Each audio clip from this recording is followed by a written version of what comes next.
All right, so even if you were lucky enough to be spared the costly damage caused by Hurricane Irene, you may still get hit. Our next guest says that insurance companies will likely raise premiums across the board to make up for what has already been a record year in terms of natural disasters. Don Griffin of Property Casualty Insurers Association of America joins us here now. And Don, this had been talked about for a while, but the question for insurance companies, will the market bear out rate increases? Because customers don't have to take the rate increase, they can get rid of the policy. Is that a possibility?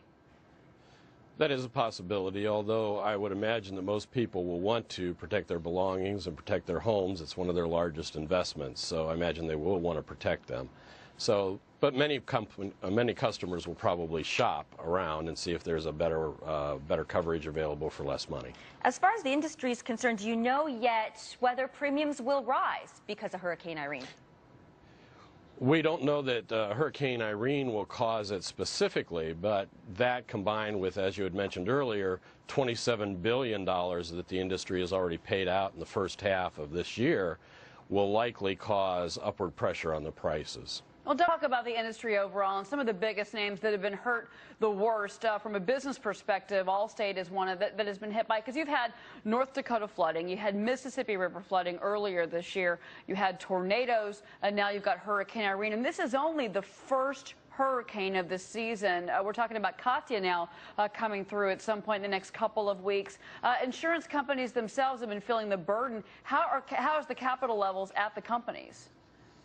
Capital levels at the companies are still quite strong. Our industry is very conservatively invested, not so much in stocks, but a lot in municipal bonds and that kind of investment. So we have to manage that money very carefully. Plus, there's also reinsurance, which is the insurance companies buy, that helps pay for the major events such as Irene and any other storms that may come along.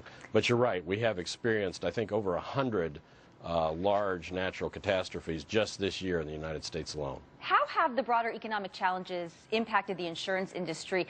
Are there fewer subscribers? Insurance, in a lot of cases, seems to be perhaps one of the first things a person who's lost their job or dealing with any other kind of financial challenges might ditch. It may be. Unfortunately, it probably is something that consumers look at and decide whether they can keep it or not.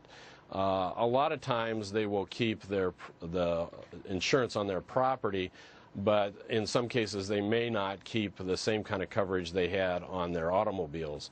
So what we're starting to see is some changes in the makeup of who's buying insurance and how much coverage they're actually buying.